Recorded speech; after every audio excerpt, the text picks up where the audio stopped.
Nah, untuk apa ya, mencegah teman-teman, bukan mencegah sih, seandainya ada yang belum paham, jadi saya jelasin secara garis besar nih ya. Yang udah paham ya lebih bagus. Nanti akan lebih paham. Jadi gambar yang ada di sebelah kanan itu contoh kasus atau ilustrasi dari hukum kekalahan energi mekanik. Jadi hukum kekekalan energi mekanik atau hukum konservasi energi mekanik ya. Hukum kekekalan energi mekanik itu dia secara matematis dituliskan gini, energi mekanik akhir atau awal, boleh ya ditukar ya. Sebelah kirinya jadi awal, sebelah kanannya jadi akhir. Awal. Jadi sebelah kiri kanan itu cuma perkara matematis saja. Teman-teman nggak usah bingung. Keduanya itu artinya sama, kan namanya juga sama dengan. Ini awal. Jadi boleh dibalik, jadi energi mekanik awal sama dengan energi mekanik akhir. Nah, energi mekanik ini akan kekal. EM itu nilainya konstan.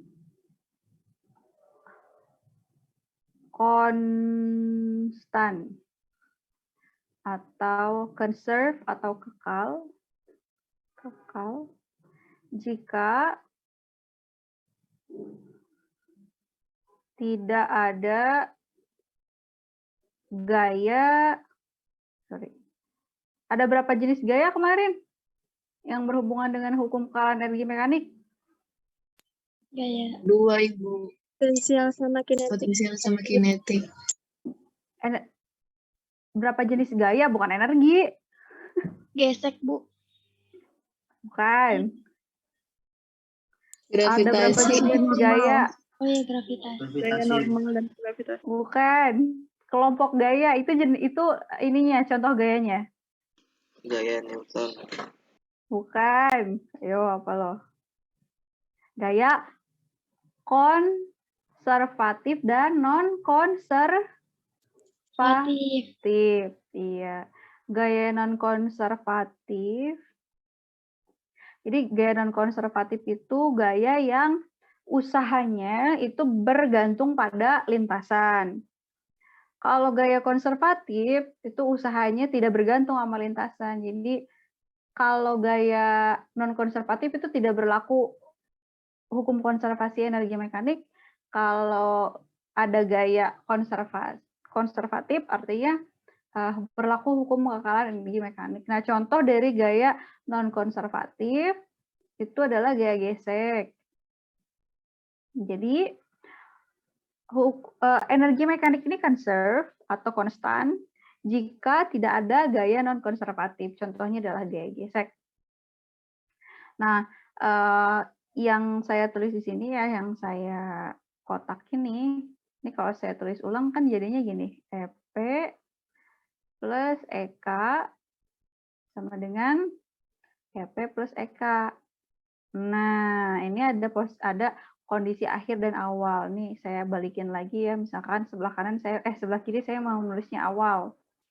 Sebelah kiri saya nulisnya akhir. Nah, awal akhir itu gimana sih, Bu, maksudnya? Jadi ada dua kondisi. Kondisinya kita, kalau yang awal, itu ya ditulis kondisi awal. Kalau akhir, ya kondisi akhir. Nah, ini di gambar sebelah kanan, itu kira-kira posisi awal orangnya di mana sih? Kalau kayak gini?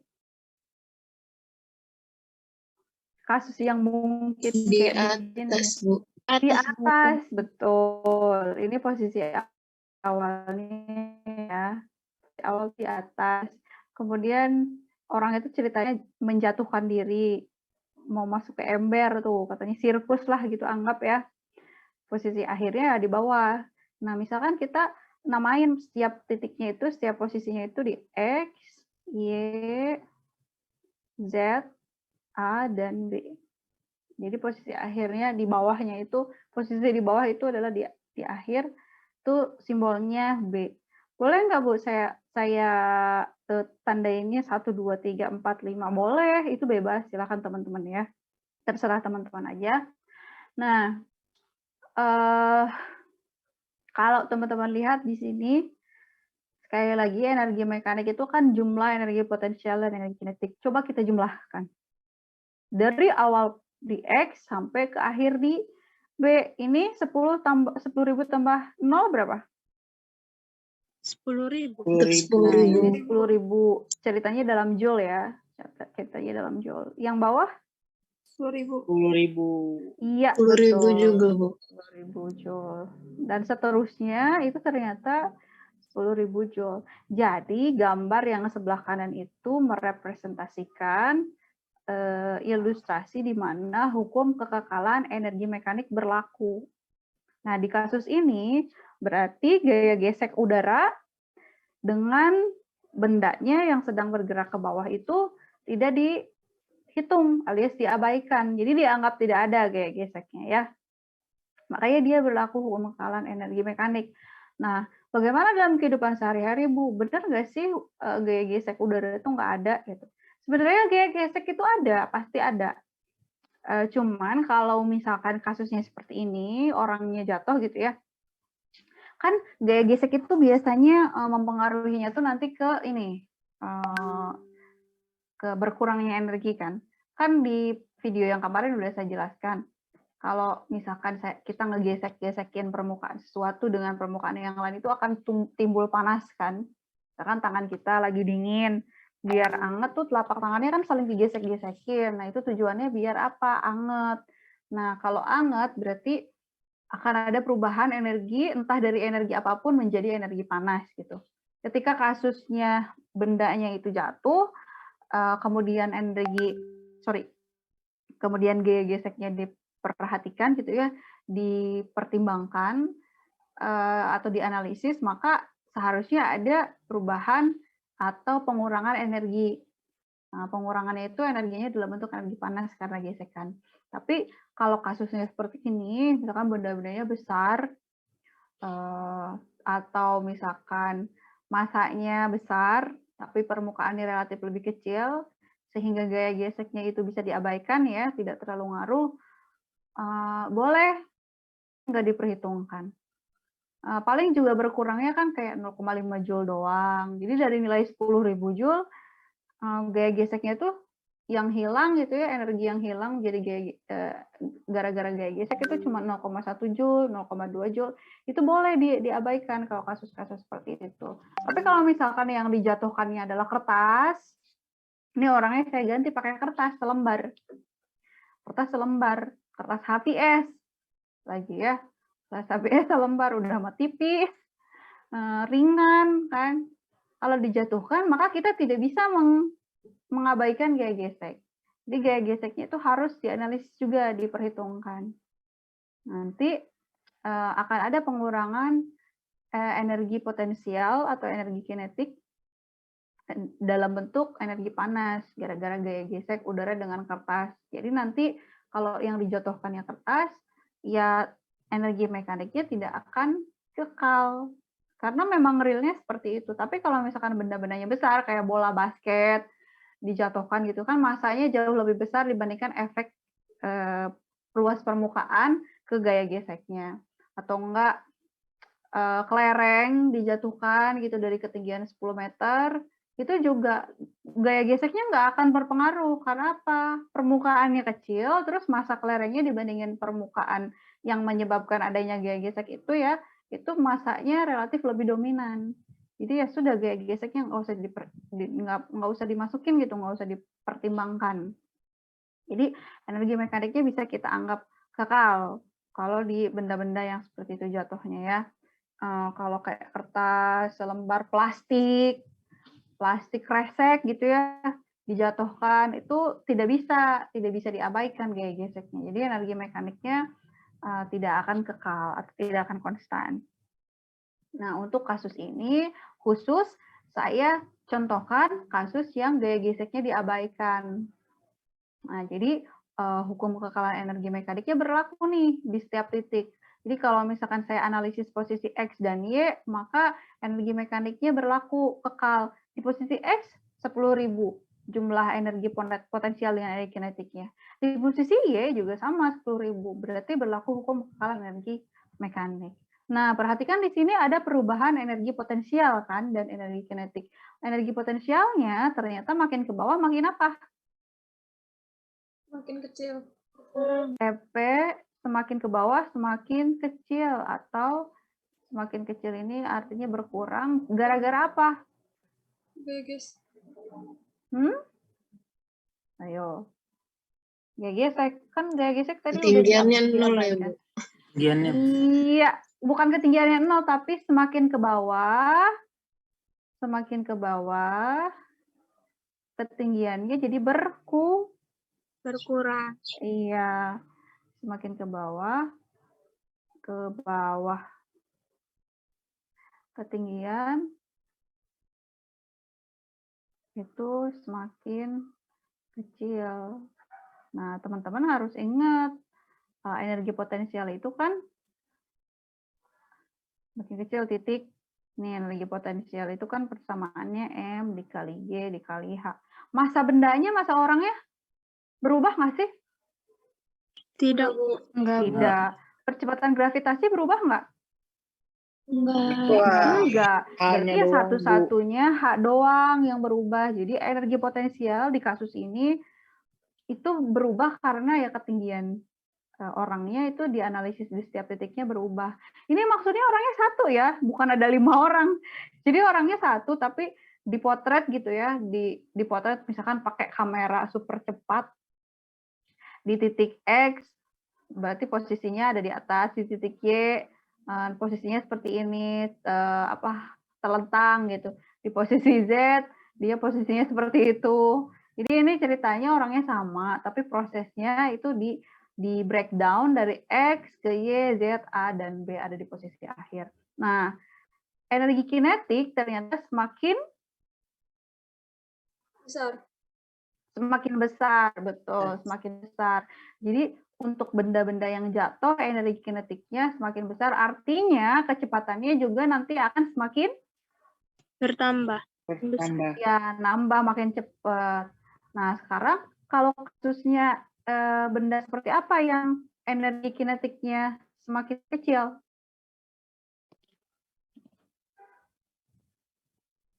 Kalau ini kan orang jatuh atau benda jatuh, energi kinetiknya semakin besar. Nah, kasus seperti apa yang energi kinetiknya itu semakin kecil? Kayak kertas gitu kan, Bu? Gimana? Dilempar nggak, Bu? Dilempar kemana? Betul, dilempar kemana? Ke atas. Kalau benda dilemparkan ke atas, itu di titik tertinggi kecepatannya sesaat apa? Ada atau diam? Nol. Ya, diam. Nol. Diam. Waktu belajar tentang kinematika ya, gerak jatuh bebas itu kalau ke bawah itu kan makin cepat. Nah, kalau dilemparkan ke atas, benda di titik teratasnya, di ketinggian maksimum, dia akan sesaat diam. Nah, ketika kecepatan dia sesaat diam, maka energi kinetiknya besarnya pasti sama dengan nol. Nah, tapi kenapa dia bisa balik lagi ke bawah, kan kita udah belajar bareng. Gara-gara ada apa? Gravitasi. Iya, gara-gara ada percepatan gravitasi atau gaya gravitasi ya, ditarik sama bumi ke bawah lagi. Jadi ketika bendanya bergerak ke atas, energi kinetiknya berkurang, kecepatannya berkurang, tapi energi potensialnya jadi Bertambah. Iya, bertambah. Nah, itu kasusnya seperti itu ya, tinggal dibalik-balik aja. Jadi sekali lagi, hukum kekekalan energi mekanik itu dia akan berlaku kalau misalkan tidak ada gaya non-konservatif, alias contohnya tidak ada gaya gesek. Jadi jumlah energi potensial dan energi kinetik ya di setiap titik itu akan sama. Makanya saya tulisin di sini nih, di posisi X 10.000.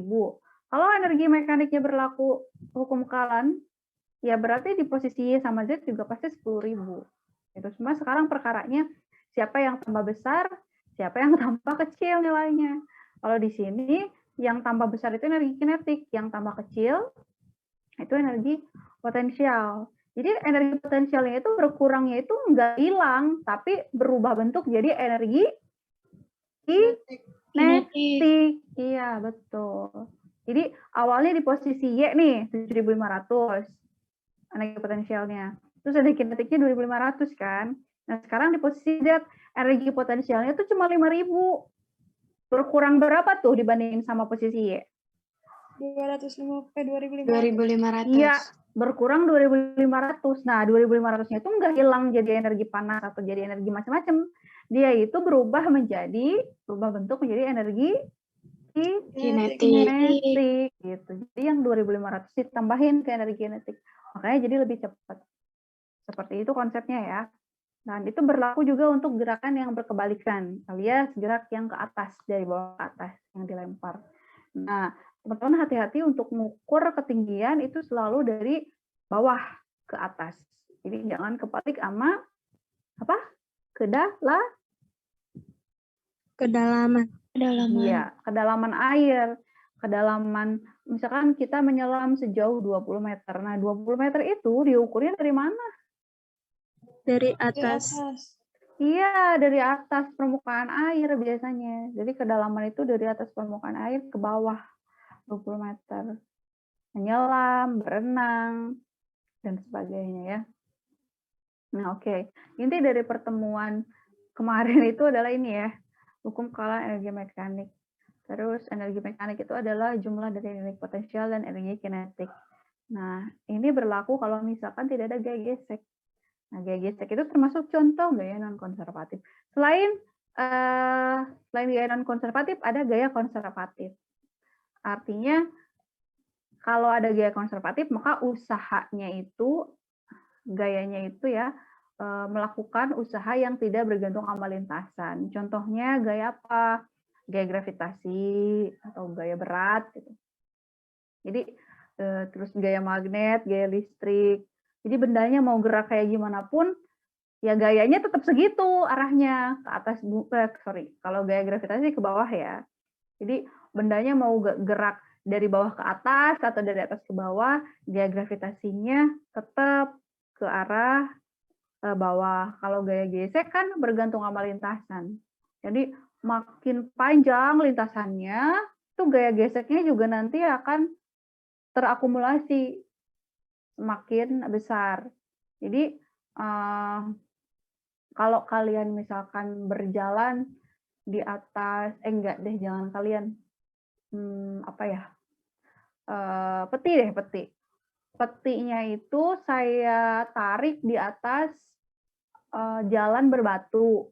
Nah, kalau saya nariknya itu cuma 10 meter dibandingkan dengan 100 meter, maka energi yang terbuang jadi energi panas itu akan lebih besar di yang mana? Di ketika saya narik sejauh 10 meter atau 100 meter? 100 meter. 100 meter. Ya, 100 meter. Nah, itu makanya disebut gaya non-konservatif. Artinya nanti usahanya itu bergantung sama panjang lintasan, terus energi yang terbuangnya juga nanti bergantung sama itu. Jadi ada energi yang terbuang tuh, berubah nanti energinya, nggak berlaku lagi hukum kekalahan energi mekanik. Gitu ya. Jadi intinya dari pertemuan kemarin itu adalah itu doang sebetulnya. Oke. Sekarang kita masuk ke pertemuan untuk minggu ini. Materinya itu tentang, sebentar saya save dulu ini. Tentang momentum dan impuls. Jadi ini teman-teman juga pasti sudah belajar sih di SMA, cuma kan perkara masih ingat apa enggaknya, gitu, paham apa enggaknya itu lain ya, lain-lain. Tiap siswa itu lain-lain. Ada yang gurunya enak, waktu di SMA-nya, ada yang masih ingat juga gitu. Jadi mungkin masih ingat, oh ini belum, sorry. Salah. Ini fisika dasar 1, materi anak fisika ini, bukan yang ini. Bentar ya. Saya buka dulu ini.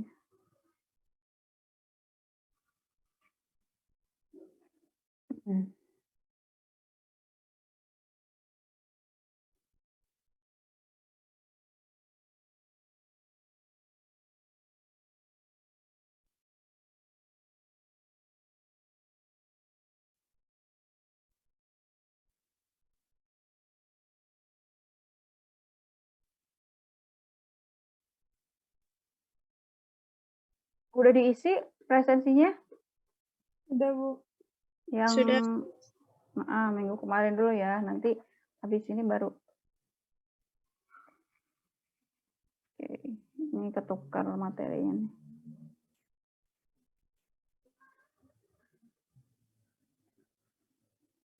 Iya. Apakah sudah muncul? Udah, Bu. Udah, Ibu. Oke, ada yang tahu momentum itu apa? Momentum impuls, ada yang ingat nggak? Waktu SMA. Nggak ada yang ingat. Karena udah Hasil masuk perkalian massa dan biologi. kecepatan bukan, Bu? Iya, betul. Massa dikali kecepatan, katanya itu matematisnya ya. Nah, betul. Jadi, momentum itu massa dikali dengan kecepatan. Nah, kita bahas tentang kecepatan, berarti ada hubungannya nih sama besaran vektor. Nah, ini untuk outline-nya ya. Outline-nya kan belajar tentang momentum dan hubungannya dengan gaya, kemudian konservasi momentum. Konservasi itu maksudnya adalah kekekalan ya. Jadi, sinonim dari konservasi itu adalah kekekalan. Jadi conservation of momentum di sini maksudnya adalah hukum kekekalan momentum. Collision itu tumbukan itu contohnya tabrakan. Kalau di fisika istilahnya kita pakainya menumbuk gitu. Bukan menabrak. Tumbukan dan impuls. Jadi untuk kasus tumbukan dan impuls itu sangat berhubungan erat. Terus kemudian ada conservation of energy and momentum in collision. Jadi ada lagi hukum kekalahan energi dan hukum kekalahan momentum ditumbukan. Nah, tapi di energinya di sini nggak ada energi potensialnya ya. Jadi ini karena berhubungannya cuma dengan kecepatan, maka hukum kekekalan energi mekanik, hukum kekekalan energi kinetik untuk di kasus ini. Nah, yang terakhir ada tentang collision. Collision tumbukan elastik dan inelastik. Oke. Momentum and its relation to force itu maksudnya ada hubungan antara momentum itu simbolnya P ya, antara momentum dengan gaya. Jadi ini yang atas saya kasih panah itu sekali lagi maksudnya adalah vektor. Ini sekalian review materi-materi sebelumnya ya.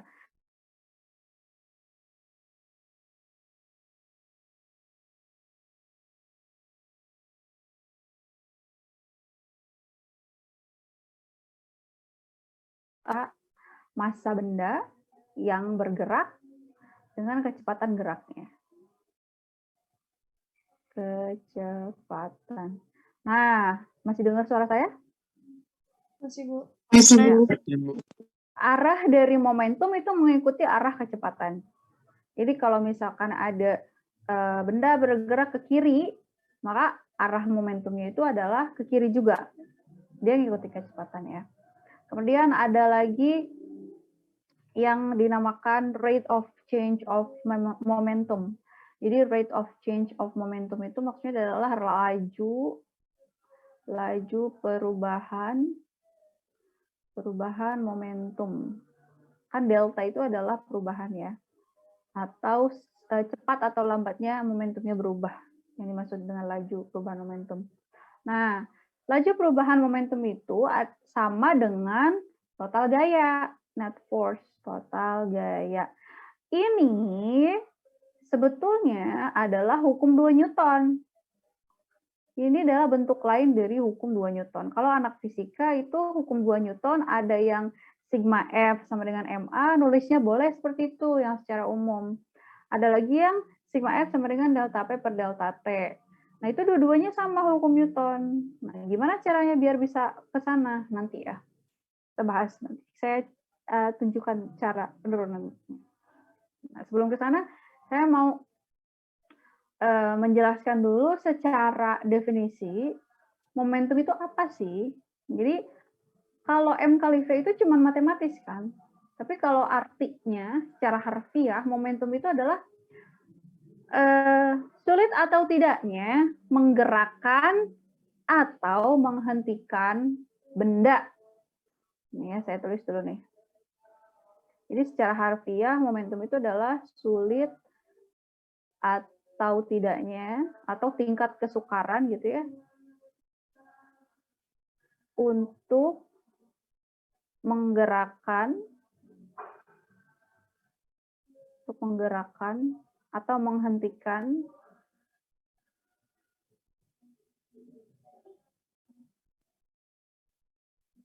benda. Nah, penjelasannya seperti apa? Seperti berikut. Jadi, kalian bayangin, ada tronton, dia bergerak dengan kecepatan 10 meter per second. Kemudian ada sepeda. Sepeda tahu kan ya? Sepeda biasa lah, nggak usah sepeda anak kecil, sepeda biasa aja. Ada sepeda juga bergerak dengan kecepatan 10 meter per second. Coba, menurut intuisi teman-teman, mana yang lebih mudah direm? Tronton atau sepeda? Sepeda. Kenapa? Padahal kecepatannya sama. Karena masanya lebih ringan. Iya, lebih ringan. Masanya lebih ringan. Jadi buat ngerem itu untuk menghentikan benda yang sedang bergerak, itu bergantung sama momentumnya juga. Jadi kalau misalkan bendanya besar, terus dia bergerak gitu ya, dia punya momentum besar karena masanya besar.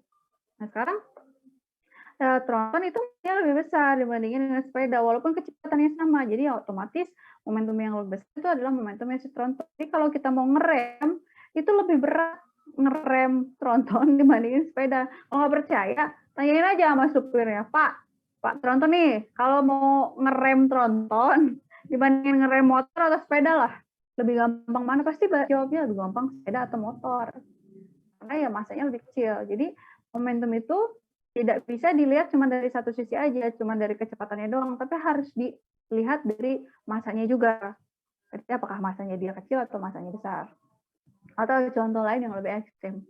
Mana yang chance matinya lebih besar? Ketabrak sama sepeda yang tadi gerak 10 meter per second atau tronton yang bergerak 10 meter per second? Sama tronton, karena impact-nya itu ya lebih besar juga gara-gara massa.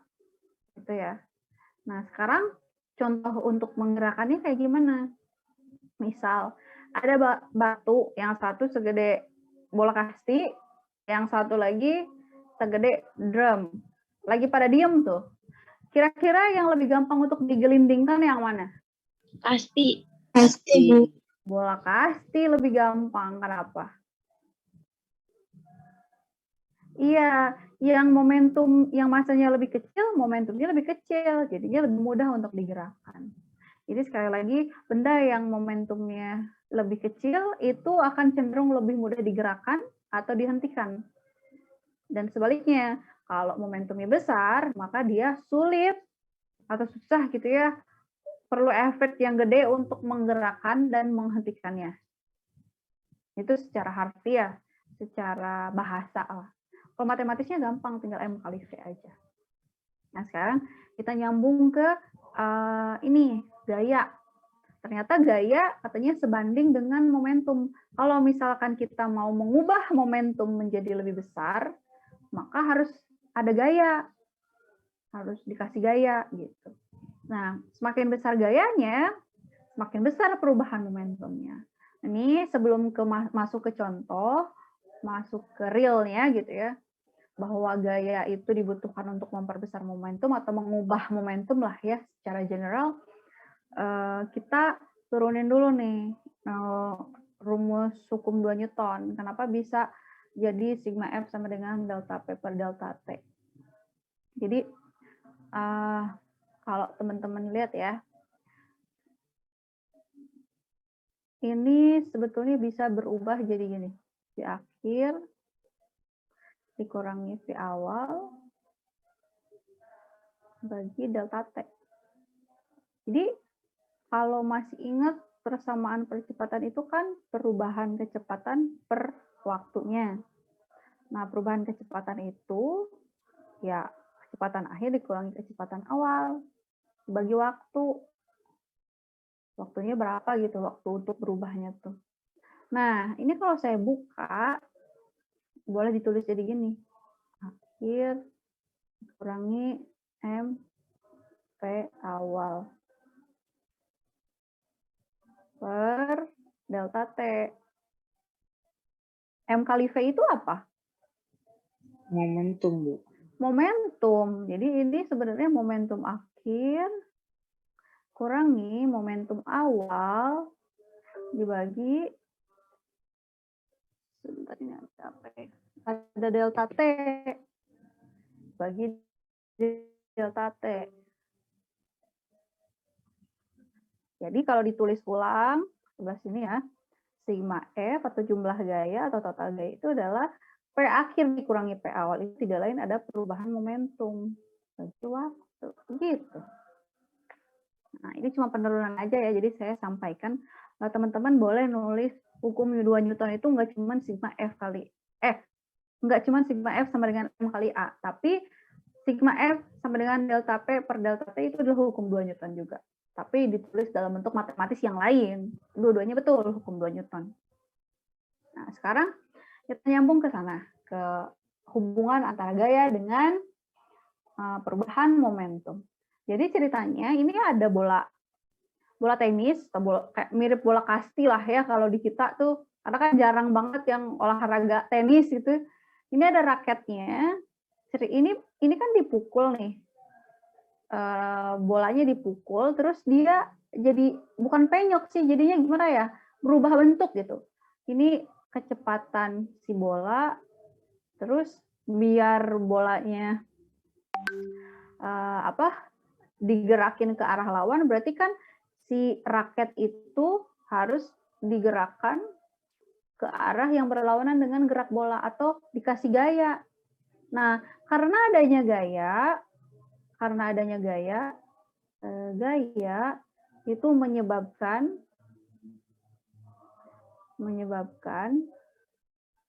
bendanya deformasi.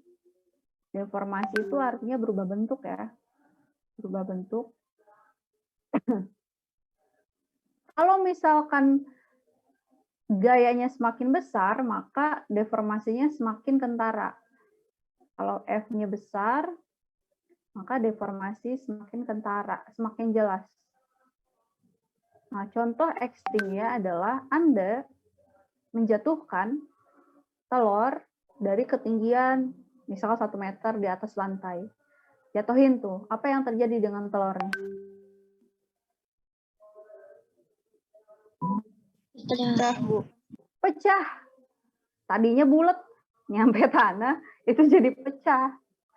Nah, itu pengaruh dari gaya. Semakin besar gaya, itu semakin kentara perubahan bentuk benda. Ya, ekstrimnya itu adalah berubah bentuk sama sekali gitu, nggak bisa balik lagi ke posisi semula. Kalau ini kan masih bisa balik lagi ke posisi semula. Ketika udah nggak dikasih pukulan, ya bolanya elastis gitu ya, balik lagi ke bentuk dia semula. Nah, ini hubungan antara gaya dengan perubahan momentum itu ya direpresentasikan dengan impuls. Nah, ini ada kata-kata during collision, objects are deformed due to large forces. Jadi, deformasi itu diakibatkan oleh forces, oleh gaya. Nah, ini ada hubungan antara gaya dengan perubahan momentum. Jadi, semakin besar gaya, ini tandanya ini sebanding ya, maka perubahan momentumnya juga akan semakin besar. Nah, ada besaran lain yang disebut dengan impuls. Impuls itu adalah gaya dikali delta T, atau ini nama lainnya adalah impuls adalah perubahan momentum. Perubahan momentum alias delta P. Jadi sebetulnya azan dulu deh ya. Lagi azan soalnya. Ya, Bu. Ya.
Oke, bisa dilanjut?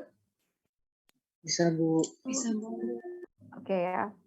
Jadi ini untuk impuls, impuls itu sebenarnya adalah perubahan momentum. Tapi perubahan walaupun persamaannya perubahan momentum, jadi ada dua gitu. Jadi impuls itu adalah perubahan momentum secara harfiah ya. Atau impuls juga adalah hasil kali gaya dengan waktu. Nah, jadi kalau misalkan kedua persamaan ini digabungkan, dia bisa jadi gini.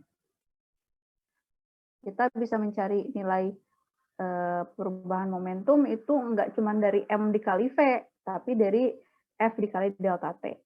Jadi ada hubungan antara gaya dengan perubahan momentum.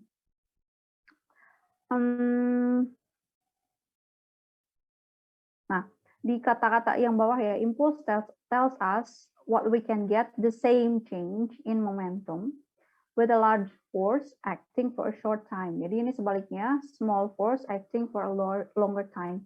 Jadi kalau misalkan perubahan momentumnya sama, misalkan delta P-nya itu mau dibuat sama ya, perubahan momentumnya dibuat sama. Maksudnya apa? Gini, ada benda awalnya bergerak, kemudian kita mau hentikan, dibuat diam. Nah, maka ada perubahan momentum kan, karena ada perubahan kecepatan. Kita menghentikannya itu bisa pakai dua cara. Delta P-nya dibuat sama, jadi bendanya sama-sama awalnya bergerak, terus dia mau dibuat diam gitu. Caranya tuh bisa dua, ada force-nya diperbesar dalam waktu yang singkat, atau force-nya dibuat kecil tapi waktunya lama. Nah, ini aplikasinya ada di pengereman. Pengereman atau misalkan ketika tabrakan gitu ya. Tabrakan juga bisa. Ini nah gambar ini. Jadi kasusnya ya, kasus yang sebelah kanan nih, sebelah kiri dulu deh. Ini mobilnya remnya blong. Ceritanya mobilnya rem blong. Terus saya mobil ingin dihentikan. Dihentikan. Nah, ini misalkan saya yang nyetir ya. Jadi mobil yang saya kendarai ini remnya blong. Ketika jalan di jalan lurus nih ya, jalannya kosong gitu. Bayangin jalannya tuh jalan tol. Sebelah kanan, di depan sana itu ada pembatas dari tembok yang tinggi, tapi di sebelah kiri ada tumpukan jerami yang tinggi. Nah, saya harus memutuskan ini kemana saya harus belokin biar mobilnya itu bisa diem, berkurang kecepatannya sampai dia diem, tapi saya utuh gitu, nggak kecelakaan parah. Nah, ini diibaratkannya seperti itu ya. Jadi yang sebelah gambar bawah itu kalau misalkan dikenain ke tembok, nah yang sebelah atas itu kalau dikenain ke jerami. Nah, sekarang kita analisisnya mau yang mana dulu nih? Mau yang ditabrakin ke tembok atau ke jerami? Jerami, Bu. Jerami dulu lah ya. Kita mau hentikan mobilnya dengan cara menabrakkan diri ke jerami. Nah, kalau kita nabrakin diri ke jerami, memang mobilnya itu diamnya itu akan lebih lama. Waktu untuk diamnya itu akan lebih lama. Ini T-nya jadi lebih besar nih. T-nya besar. Ini T-nya besar alias lama. Tapi karena T-nya besar atau lama, maka gayanya itu jadi kecil. Gayanya jadi kecil. Kan tadi kasusnya itu yang atas atau yang bawah, itu kan delta P-nya dua-duanya sama. Sama artinya apa? Ingin V akhirnya itu sama dengan 0. Awalnya kan V awalnya sama-sama. Misalkan kalau saya belok ke kanan ke nabrakin tembok kan V awal saya pas remnya blong tuh 10 km, bukan 10, jangan 10 lah, 50 km per jam nih. Kalau belok ke kiri juga kan sama 50 km per jam itu kecepatan awalnya. Nah, saya tabrakin keduanya juga kecepatan akhirnya yang saya harapkan itu sama 0. Jadi delta P-nya itu sama. Tapi masalahnya sekarang gini, saya mau memperbesar gaya biar T-nya singkat gitu, atau saya mau memperkecil gaya biar T-nya lama. Nah, cara yang paling baik itu adalah yang memperbesar waktu. Jadi waktu saya untuk awalnya bergerak sampai ke diam itu nggak apa-apa lama. Tapi nanti efeknya gayanya itu kecil. Kalau gayanya kecil, berarti kerusakan ke mobil kitanya itu akan kecil. Kecelakaannya juga, keparahannya gitu akan lebih rendah. Dibandingin kalau saya belok ke kanan. Belok ke kanan gitu, tabrakin diri ke tembok, ya memang T-nya waktu untuk berhentinya akan singkat. Jadi langsung tuh bisa berhenti ketika nabrak tembok. Singkat, atau sebentar, atau kecil ya. Tapi efeknya adalah gaya yang saya dapat, kan ada aksi-reaksi saya nabrak tembok, tembok juga nabrak saya gitu. F-nya itu jadi besar. Kalau F-nya besar, maka kemungkinan saya kecelakaan parah itu jadi lebih tinggi.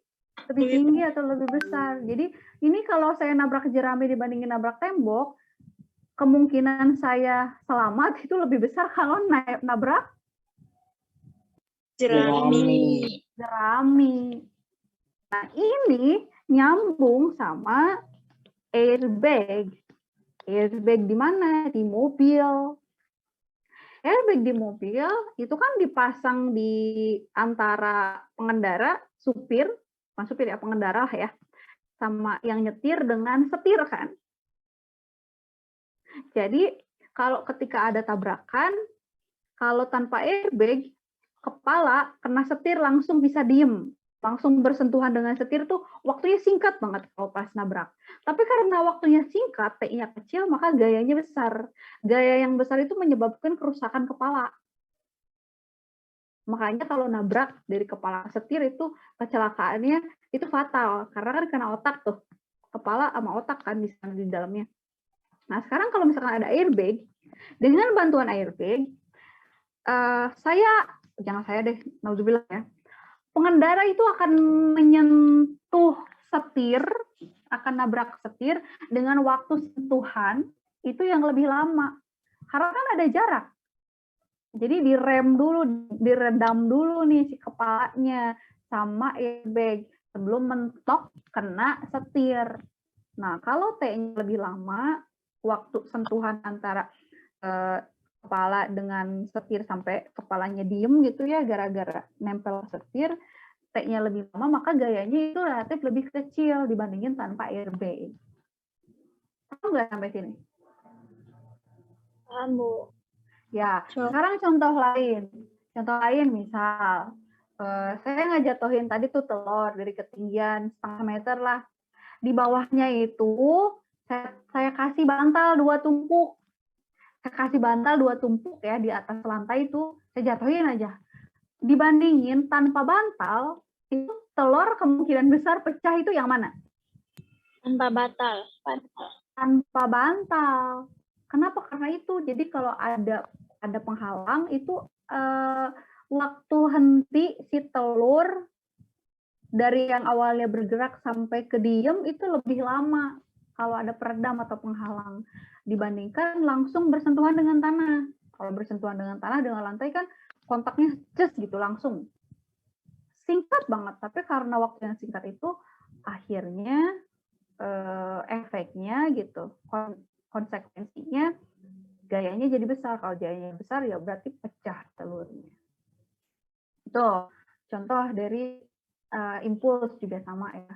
Atau enggak misalkan ada orang mau bunuh diri. Loncat tuh. Kalian tuh udah lihat ada orang mau loncat tuh di ketinggian sekian meter ya, lantai 10 lah.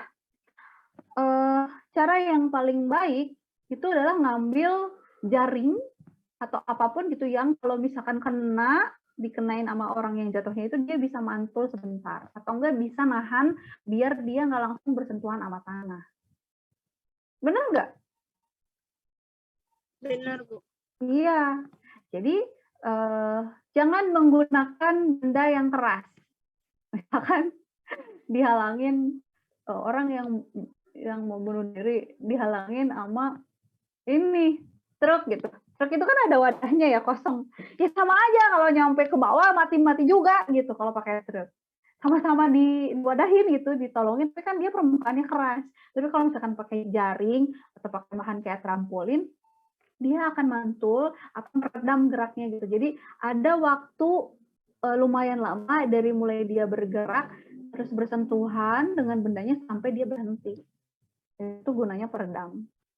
Nah, sekarang gambar yang sebelah kanan, itu maksudnya adalah kalau misalkan kita mau ninju, mukul, kita kasih pukulan dengan kecepatan tangan yang relatif lebih lambat gitu ya. Jadi kalau lambat kan waktunya besar tuh.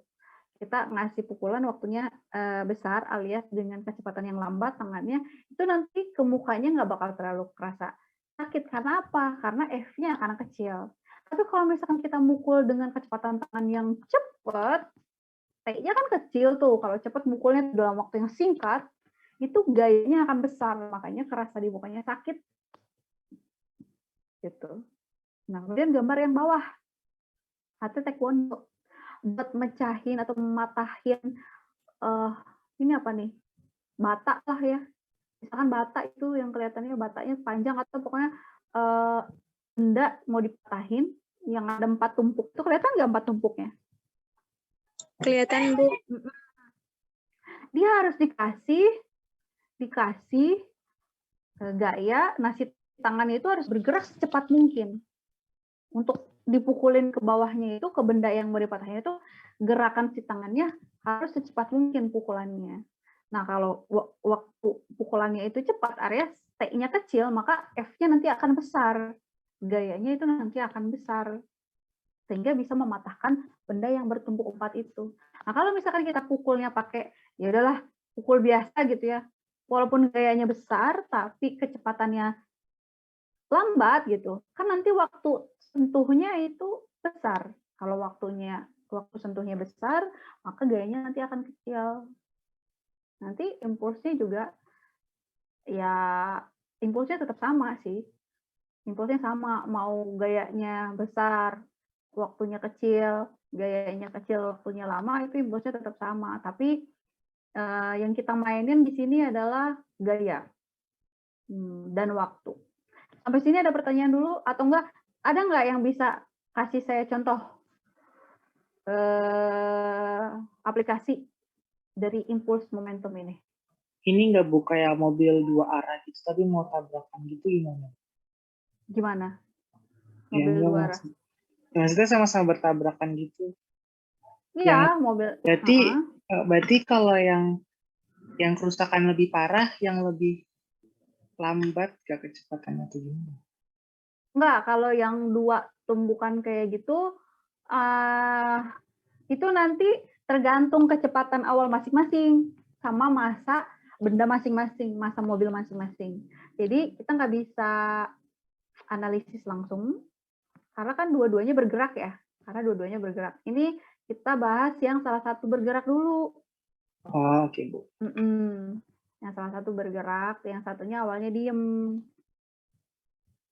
Oke, misalkan, Itu Bu, palu sama paku. Bisa iya, dong? betul. Bisa. Palu sama paku bisa. Nah, yang biar nancepnya makin dalam, itu palunya harus gimana? Harus waktunya cepat. Iya, harus dipukulnya tuh dalam waktu yang cepat. Gitu. Gayanya juga harus besar ya, Bu? Gayanya itu nanti konsekuensi dari waktu. Kalau misalkan kita ngasih waktunya cepat, mukulnya cepat, gayanya otomatis akan jadi besar. Oh, gitu. Jadi kita sama-sama ngayuninnya tuh yang satu pelan gitu lambat, yang satu cepat. Itu akan ngefek yang cepat. Karena nanti konsekuensinya gayanya akan besar. Kalau gayanya besar, berarti pakunya nancepnya lebih dalam. Gitu. Ada lagi selain paku? Ibu mau nanya. Ya. Kalau misalkan memantulkan bola pada tembok yang diam itu termasuk impuls nggak, Bu? Masuk impuls. Tapi dia ada perubahan momentumnya apa enggak sih, Bu? Ada perubahan momentum ya. Kan ada kecepatan gini. Walaupun bolanya mantul ya, balik lagi nggak diam, itu dia perubahan momentumnya jadi gini nih. Nih, ini pertanyaan bagus banget nih. Ini tembok.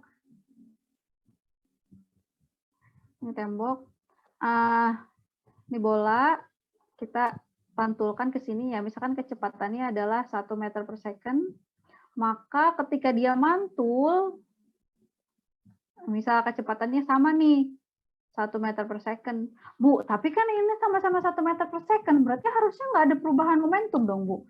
Ada. Teman-teman harus ingat, momentum itu dia vektor. Jadi arahnya harus diperhitungkan. Jadi yang awalnya itu, ini kan V akhir dikurangi V awal ya. Jadi walaupun besarnya sama, ini tetap akan ada perubahan momentum. Masanya terserah berapapun, V akhirnya itu 1 meter per second. V awalnya itu minus 1. Kenapa minus 1? Karena arahnya berlawanan. Iya, bukan berlawanan.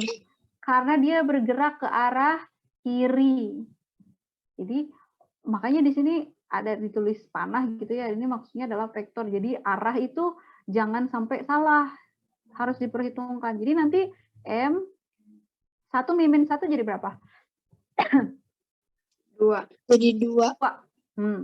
Jadi 2 meter per second. Jadi nanti masanya berapapun, dia akan tetap ada delta P-nya. Nah, sekarang kalau misalkan arahnya tidak diperhitungkan, nggak ada minusnya, jadinya gimana? 0. Padahal tidak seperti itu. Jadi ada perubahan momentum. Kalau delta P 0 artinya kan tidak ada perubahan momentum. Tapi ini ada perubahan momentum. Begitu. Untuk kasus yang mantul ya bola. Ada lagi yang ditanyain? Bentar, kita sampai jam berapa sih ini? Jam 1. Masih ada waktu lah buat hitung-hitungan ya. Jadi sekali lagi, aplikasi dari impuls itu sebetulnya paling kentara itu ada di peristiwa-peristiwa tumbukan. Tumbukannya entah tabrakan, entah tadi yang palu, atau misalkan kita nendang bola, nendang bola kalau misalkan kita tendangannya cepet gitu, itu gayanya juga akan lebih besar.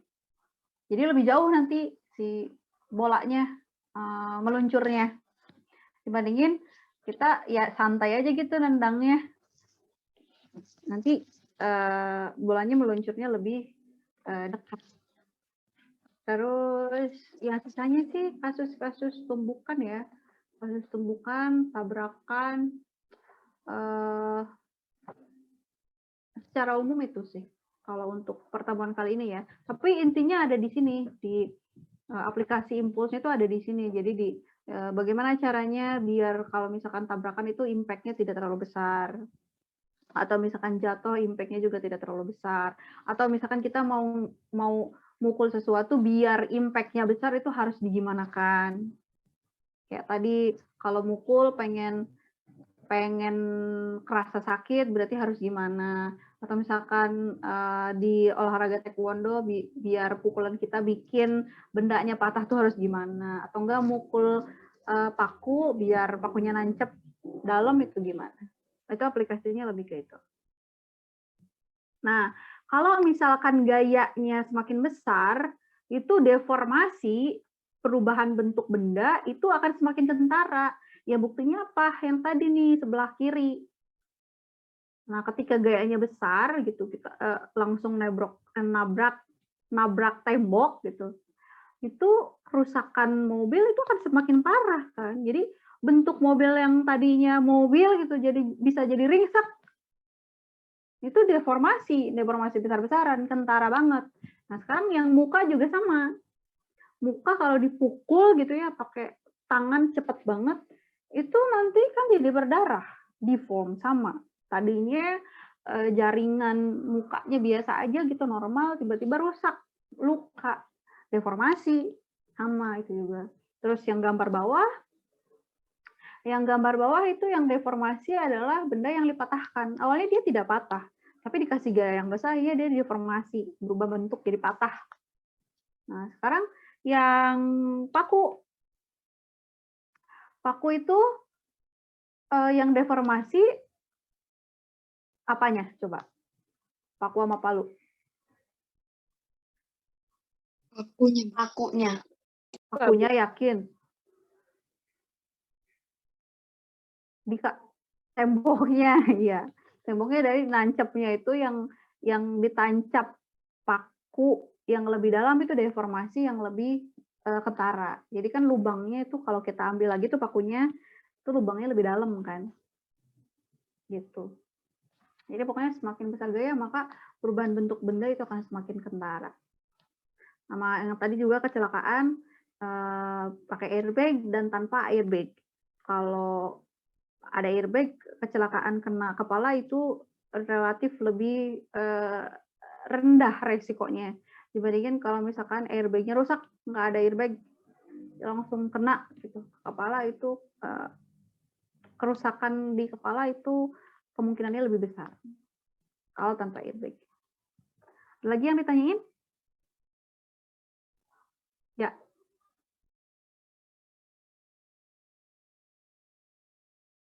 Harus cepat nguleknya. Atau enggak misalkan ngeblender itu juga sama, ada pengaruh momentum impuls. Mana yang lebih cepat halus? Pakai kecepatan 3 atau 1? Tapi Bu kalau misalnya lebih cepat kan berarti lebih capek gitu, Mas. Gimana? Kalau nggak jadi Bu. Hah, nggak jadi. Kan maksudnya kalau ngulek cepet gitu bakal lebih capek nggak sih atau jatuhnya malah lebih ini ya? Iya, kalau kitanya Iya. memang lebih capek karena kan kita yang ngasih gayanya, tapi F di Oh, sini itu adalah gaya pada benda yang dikenainya. oke paham. Gitu. Jadi ya jangan sampai ketukar nanti ya gayanya. Jadi gaya di sini adalah gaya pada benda yang ingin diubah waktunya atau enggak yang ingin dikenai gayanya. Kalau orang yang ngulek kan yang ngasih gayanya kita, yang dikenai gayanya adalah bumbunya, bumbu yang mau dihaluskan itu. Jadi harus dibedain F-nya nanti. Jangan sampai ketukar. Ada lagi? Gak ada. Oke, kita lanjutin dulu ya. Setengah jam cukup lah ini. Masih banyak enggak sih, enggak terlalu banyak. Ini ada hukum kekekalan momentum, conservation of momentum. Jadi ini hukum kekekalan momentum. Jadi momentum itu katanya kekal, awal dan akhirnya itu akan selalu sama. Kalau misalkan ini kan katanya during collision measurement show that the total momentum does not change.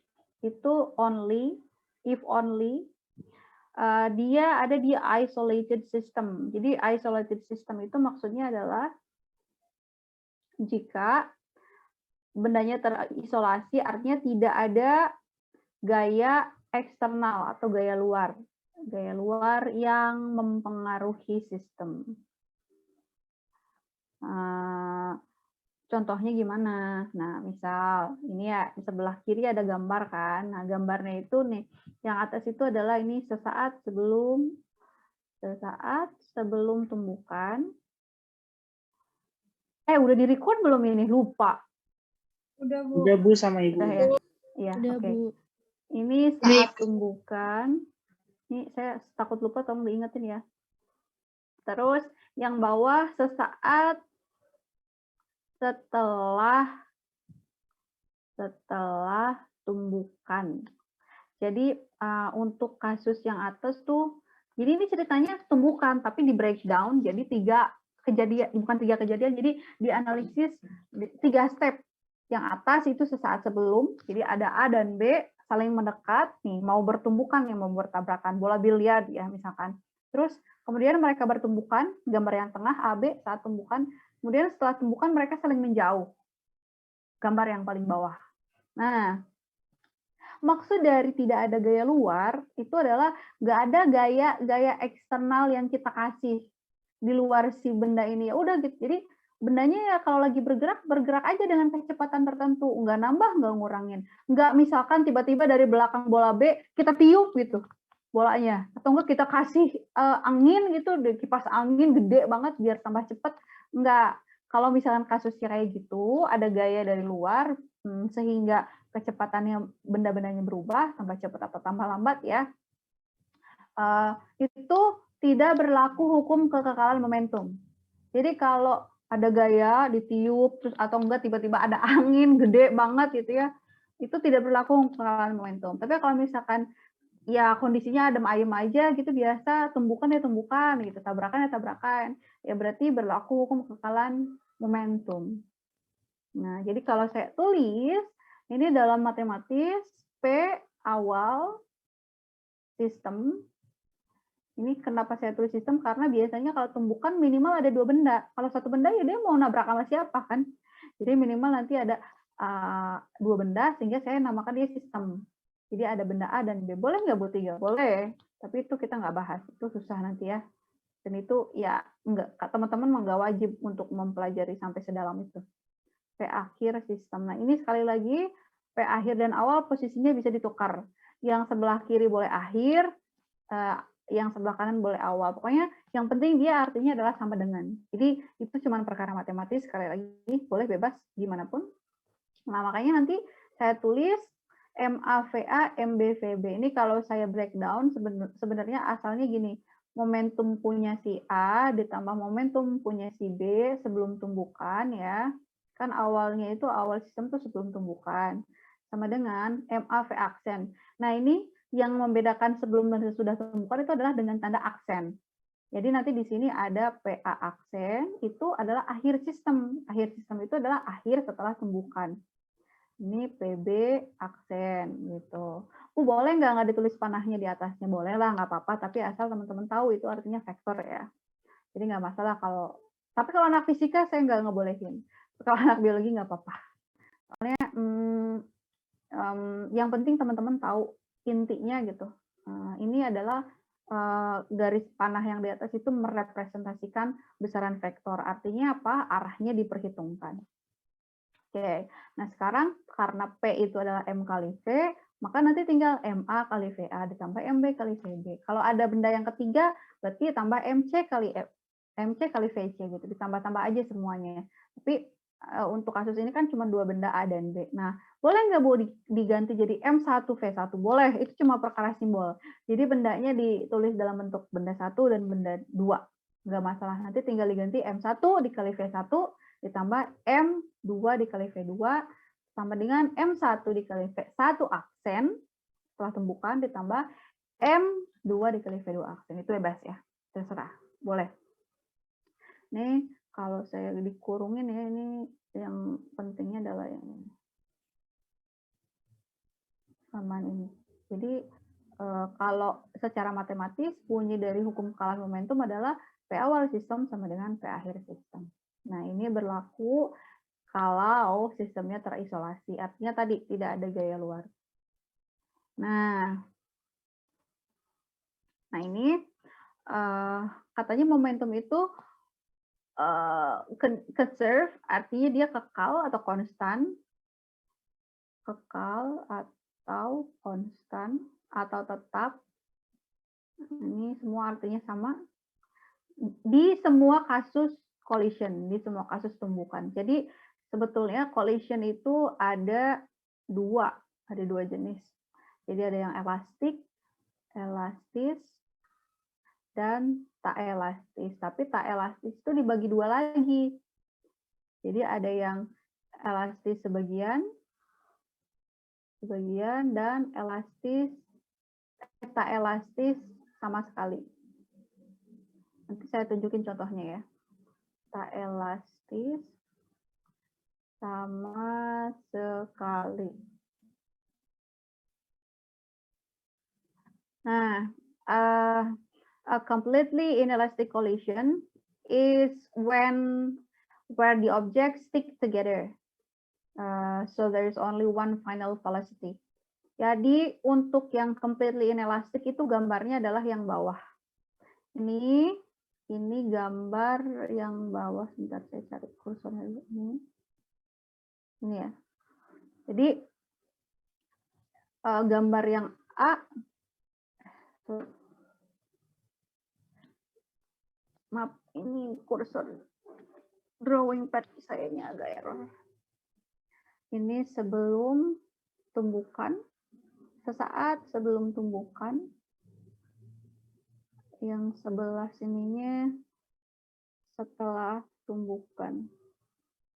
Jadi ceritanya gini, ada peluru. Pelurunya itu dia bergerak dengan kecepatan V. Jadi ditembakin sama senapan nih ya, senapannya nggak saya gambarin. Menuju balok yang digantung. Nah baloknya itu VM-nya, kecepatan baloknya itu dia 0. Jadi pas digantung dia lagi diem nih. Lagi diem. Nah, untuk kasus yang tidak elastis sama sekali, katanya gini, kecepatan keduanya itu setelah tumbukan sama. Jadi si peluru ini numbuk si balok sehingga dia nancep. Nah, karena nancep, kan masih ada kecepatannya tuh, si balok yang tadinya diam jadi kedorong ke atas. Nah kecepatannya tuh V aksen. Nah, mereka berdua ini bergerak, bergerak bersamaan dengan kecepatan yang sama, yaitu besarnya V aksen. Nah, itu yang disebut dengan tumbukan inelastik sama sekali atau completely inelastic. Nanti kalau yang elastik itu biasanya berubah arah dan cuman tukeran kecepatan. Atau misalkan nih yang sebelah gambar sebelah kiri ya, sebelah kiri itu awalnya A-nya 1, B-nya 2, ketika tumbukan bisa jadi tukeran, yang satu jadi 2 dan yang satu lagi jadi 1. Tapi itu semua bergantung sama masanya nanti. Nah, ini untuk lebih jelasnya saya izin share ininya ya, lab virtualnya. Suara saya masih jelas nggak? Masih, Bu. Oke, sebentar saya buka dulu labnya ya. Nah, ini udah ada. Ini biasanya dipakai sama anak-anak fisika buat ngajarin itu momentum impuls. Apakah sudah terlihat? Sudah, Bu. Oke. Ini saya setting masanya ya, masa kedua bendanya saya setting 0,5 kg. Jadi keduanya identik. Kemudian value-nya saya munculkan. Jadi yang satu 1 meter per second, yang satu lagi yang sebelah kanan itu benda 2 0,5 ya. Kebaca nggak? Baca, Bu. Kebaca, Bu. 0,5 terus di bawahnya ada P 0,5 kg dan 0,25 kg. Nah, itu bisa tahu dari mana? P itu kan momentum, berarti massa dikali V. Massa benda 1 0,5 dikali 1 berapa? 0,5. 0,5. Ya, 0,5, betul. Sekarang massa benda 2 yang warna pink 0,5 dikali kecepatannya 0,5. 0,25. Ya, jadi caranya seperti itu ya. Jadi teman-teman dari lab virtual ini bisa coba-coba menghitung persamaan momentum gitu. Ngecek benar apa enggak. Nah, ini ada bar di sini itu bisa mengubah elastisitas benda. Jadi nanti ada yang disebut dengan elastik sempurna atau elastik ya. Dia nilainya itu 100%.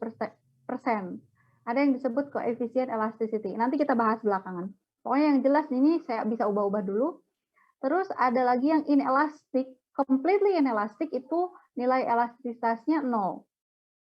Jadi nggak elastis sama sekali. Yang tadi, yang katanya bendanya kalau inelastis, completely inelastis, maka mereka setelah tumbukan geraknya barengan, nempel. Nah, kita coba nih. Kita lihat ya.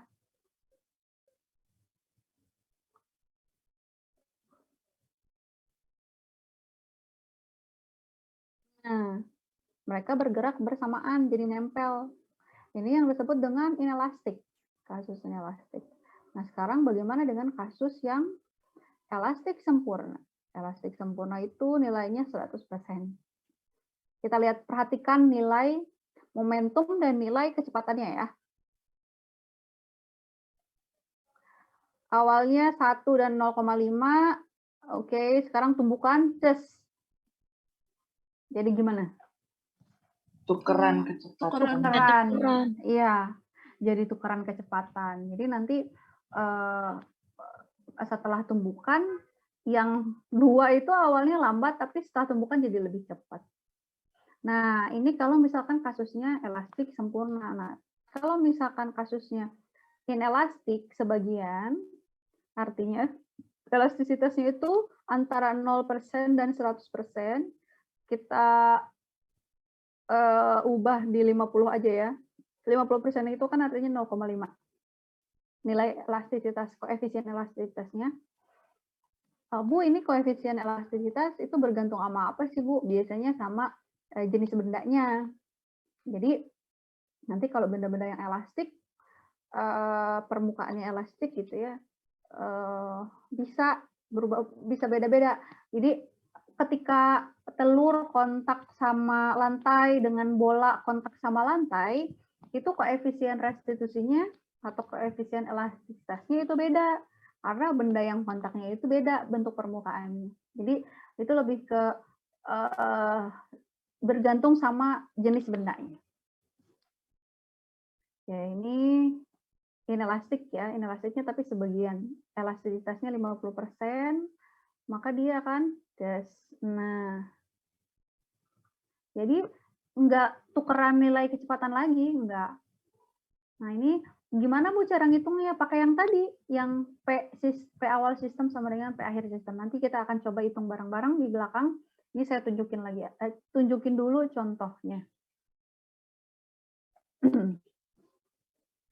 Terus udah sih bedanya sih di itu aja ya, kalau inelastik sempurna, completely inelastic itu benar-benar nempel, geraknya barengan. Nah, contohnya apa? Completely inelastic. Sorry, sekali lagi saya kasih contoh yang ekstrim ya. Ada orang mau nyebrang, ketabrak, tapi akhirnya dia nempel di mobilnya, di depan mobilnya. Jadi mobilnya bergerak barengan sama orang yang ketabraknya. Gitu. Nempel di bagian mobil. Ke bawah. Itu yang completely inelastic. Ada pertanyaan dulu? Belum ada kayaknya karena belum ngitung. Nah, nanti habis ngitung nih baru keluar biasanya pertanyaannya. Lanjutin dulu deh ngitungnya.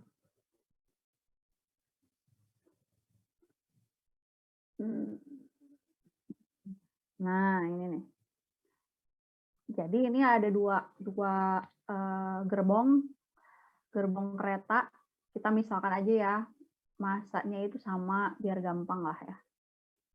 Biar gampang hitungnya nanti. Ini yang 1 ton, yang satu lagi juga sama 1 ton. 1 ton itu 1000 kg. Nah, kondisi gerbong B itu awalnya dia diam. Nah, jika kasusnya adalah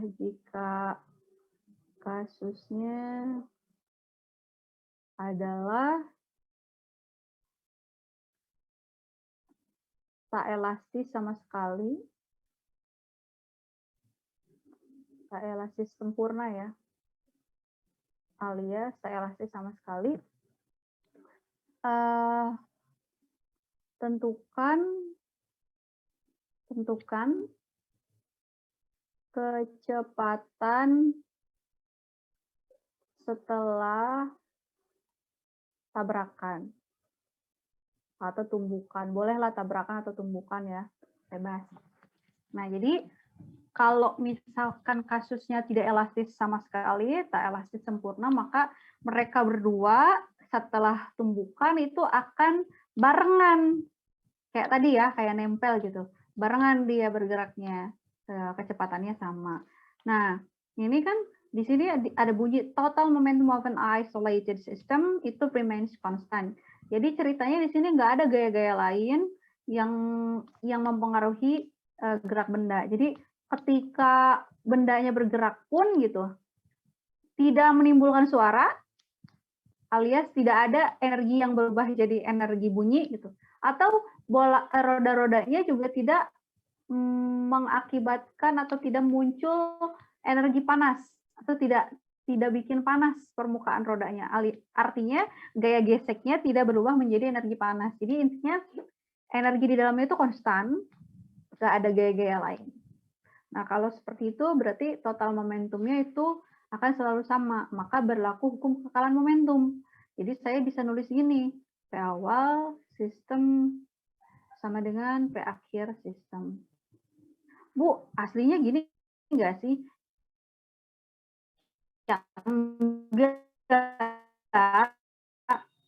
enggak, dengan memasukkan gaya gesek, ada yang ya udah gaya geseknya diabaikan aja karena terlalu kecil gitu. Jadi untuk benda-benda yang gaya geseknya kecil atau misalkan ketika tabrakan tidak menimbulkan bunyi yang kencang, artinya energi di dalamnya itu energi kinetiknya konstan ya, totalnya enggak berubah menjadi energi lain, ya ini bisa dianalisis dengan hukum kekekalan momentum.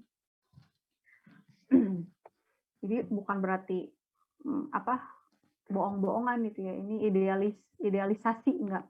Jadi lebih ke ya udah kalau misalkan pengaruh gaya gesek dan perubahan energi lainnya itu sangat kecil, boleh diabaikan. Jadi ini balik lagi ke soal ya. Karena ada dua benda, saya namakan PA itu sebelum tumbukan ya, PA PB sama dengan PA aksen ditambah PB aksen. Nah, ini saya buka persamaannya, saya bagi dua aja biar cukup.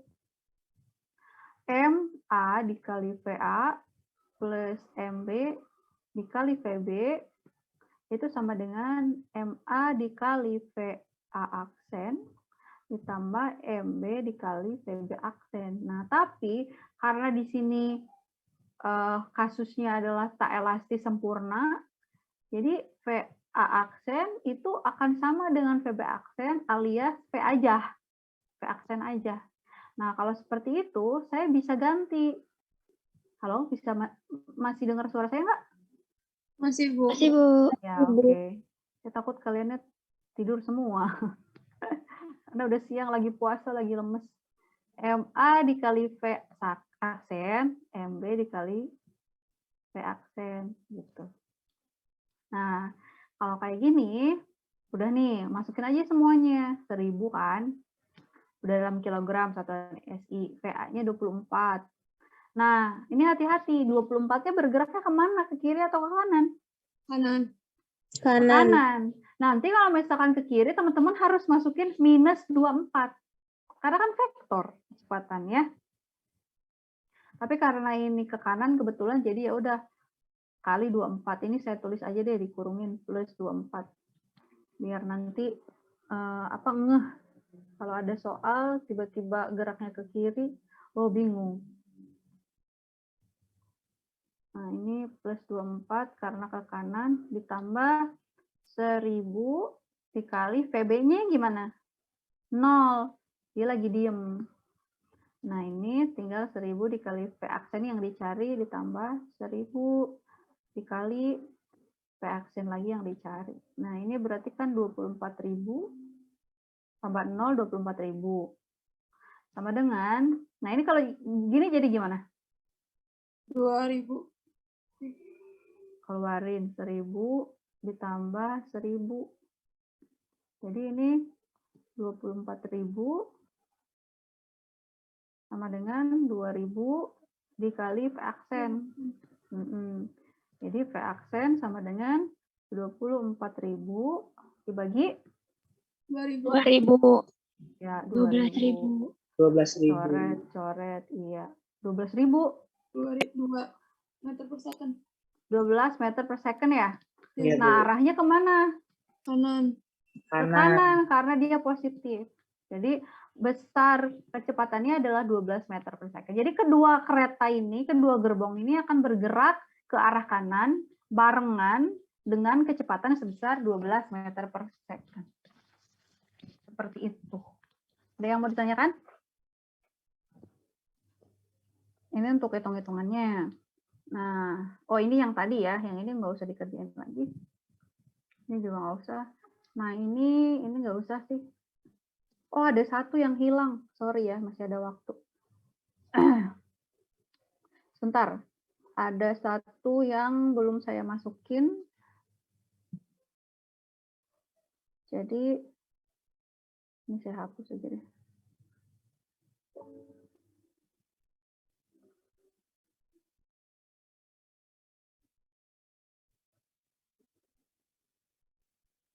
Sorry, ketinggalan. Jadi ada yang disebut dengan ini. Coefficient of collision. Jadi kalau di bahasa Indonesia disebut koefisien restitusi. Jadi dia artinya adalah perbandingan kecepatan sebelum tumbukan dengan kecepatan setelah tumbukan dengan sebelum tumbukan ya, before, sorry.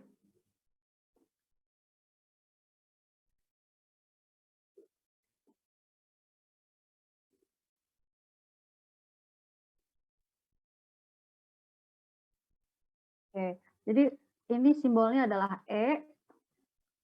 E itu adalah V aksen yang setelah tumbukan dibandingkan dengan sebelum tumbukan.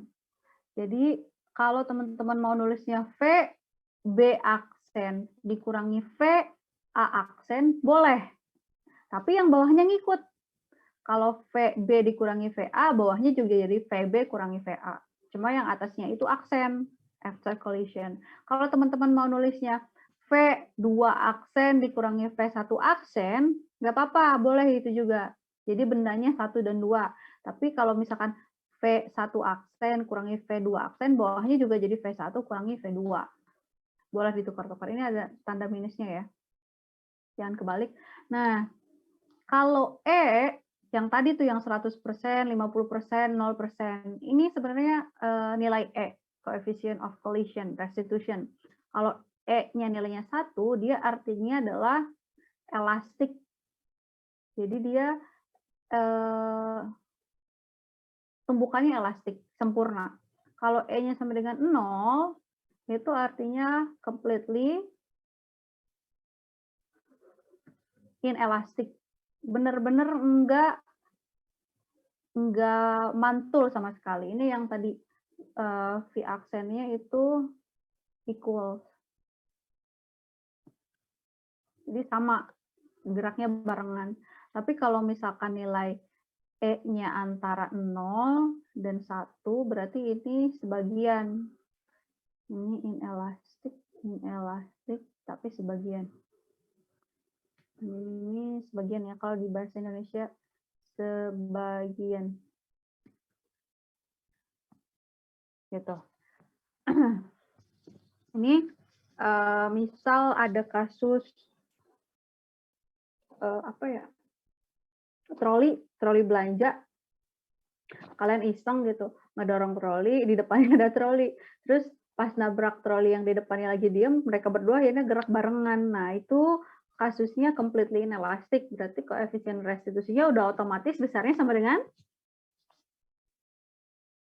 0. 0.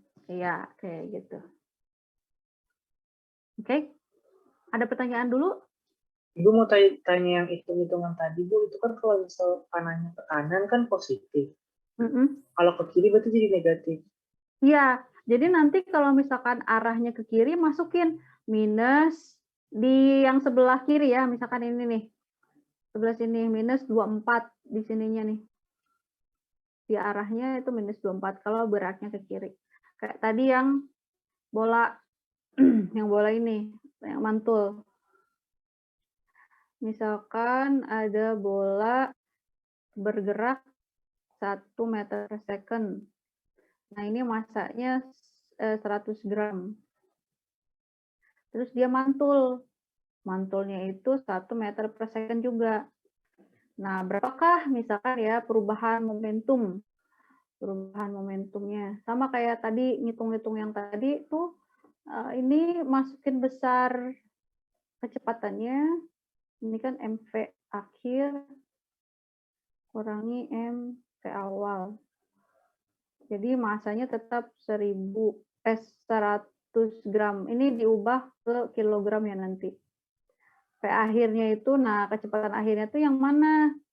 Ini kan pantulan nih, pantulan. Pantulannya ini. Nah, kecepatan akhirnya berarti ya sudah memantul setelah numbuk tembok. Minus 1. Kenapa minus? Karena arahnya ke kiri. Minus, nah yang awal dia geraknya ke kanan. Minus 1. Nah, yang minus ini bukan arah ke kanan artinya minus, enggak. Tapi dari rumus atas. Kan delta itu perubahan. Akhir dikurangi awal. Gitu. Nah, ini berarti 0,1 dikali minus 2 meter per second. Nah, artinya perubahan momentumnya itu adalah 0,2. Arahnya ke kemana? Kiri ya, Ke Bu? kiri. Kiri, Bu. Ini berlaku atas bawah juga nggak sih, Bu? Yang Kayak kalau telur jatuh gitu. iya, berpengaruh juga.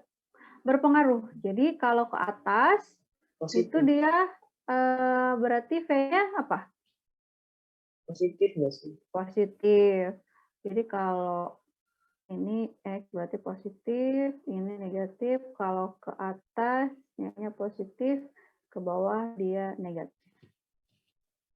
Oke, ada pertanyaan lagi? Nggak ada. Ibu, Ini ya. Berarti kan tadi ke atas termasuk ini juga. Kalau ke bawah juga ya. Mm-mm. Cuma kan kalau ke bawah kan mantulnya banyak tuh, Bu. Kalau dia semisal bola gitu kan. Tapi beda konsep ya, Bu. Mantulnya banyak. Maksudnya mantulnya banyak gimana? Ya kayak ke atas bawah gitu ntar ngitungnya. Kayak bola pingpong gitu, Bu. Oh, pemantulan berulang. Iya, Bu.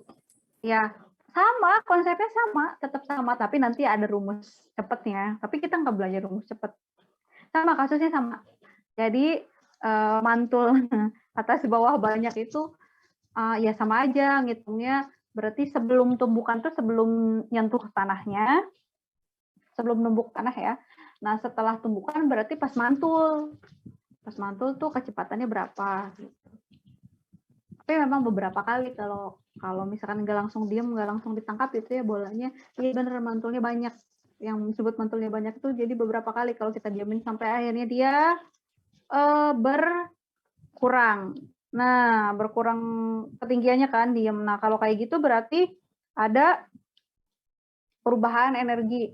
Nah, kalau ada perubahan energi, maka dia masuknya bukan di elastik sempurna.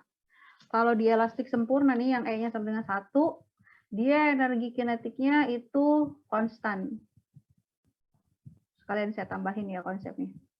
Nah, kalau bola yang mantul tadi, yang lama-lama makin diam, itu kasusnya adalah di inelastik sebagian. Kenapa bukan di completely inelastic?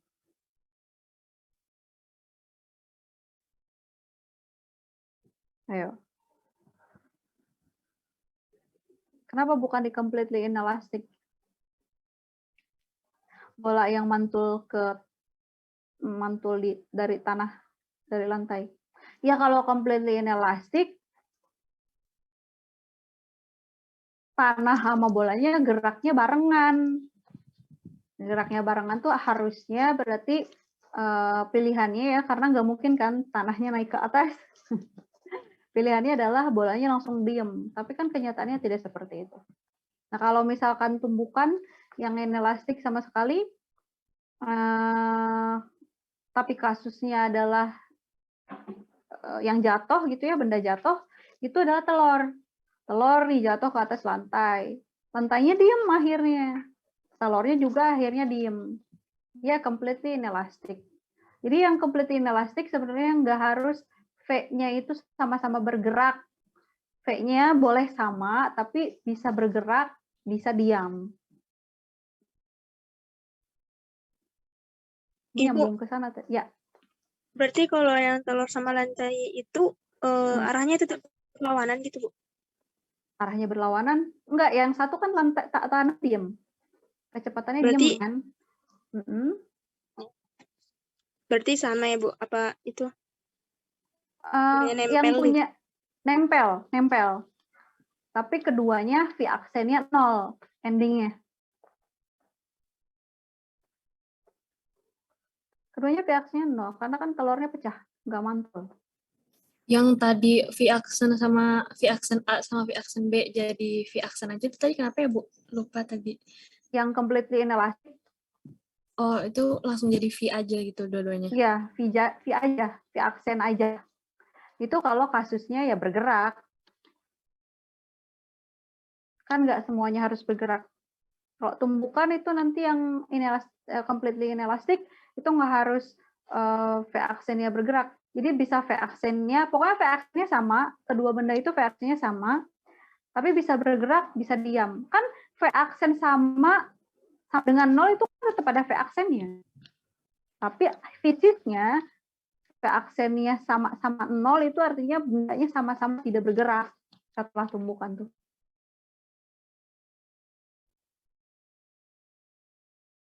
Gitu. Ada lagi pertanyaan?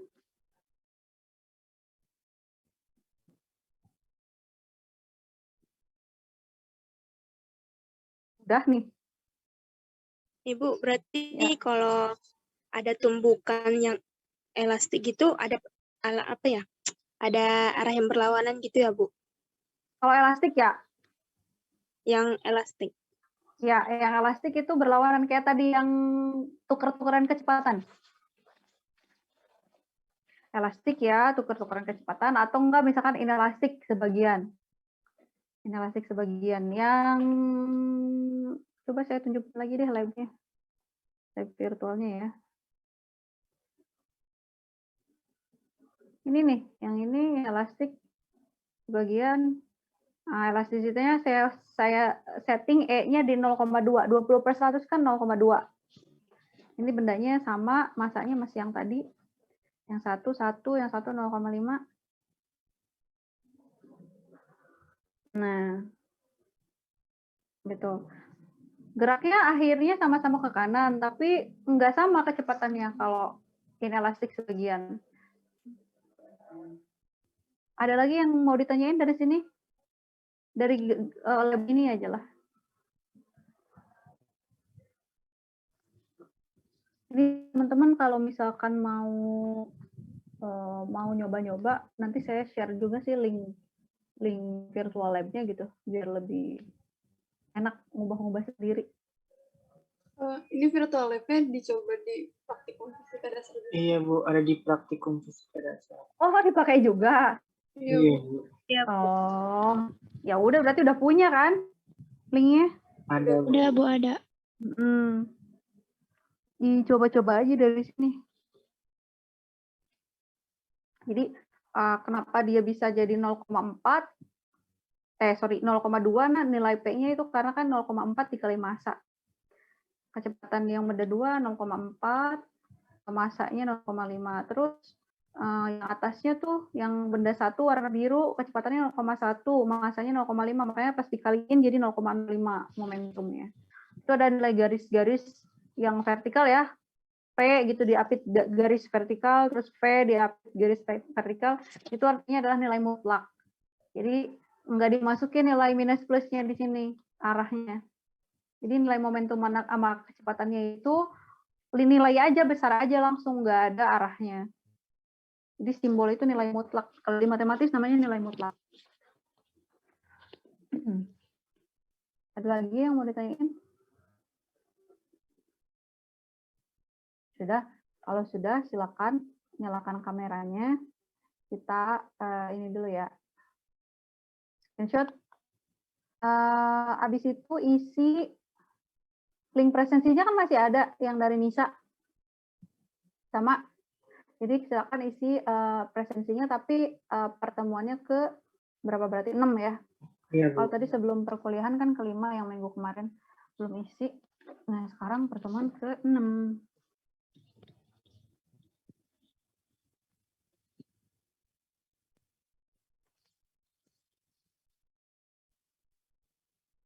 Ih, haus banget ya ngajar bulan puasa. 2 kelas. Apalagi hari Rabu. Saya hari Rabu tuh dari jam 11.20 sampai 17.10. Breaknya cuma setengah jam. Setengah 2. Jam 1 sampai setengah 2 sama jam 15.10 sampai 15.30. Ini kalau ngomong mulu tuh kadang tenggorokan tuh kering kan. Jadi wah luar biasa ternyata. Oke, ini untuk bahannya nanti saya share di Google Classroom seperti biasa. Ada tugas. Tugasnya 5 soal tapi 5 soalnya esai ya, nggak PG.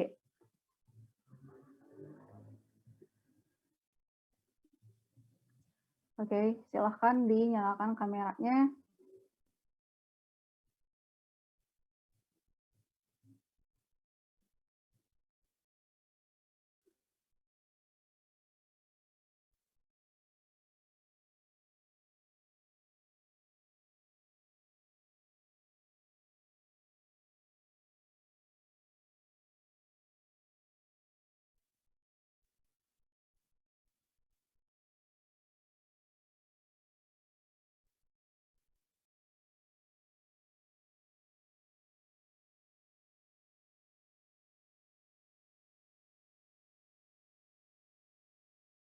Oke.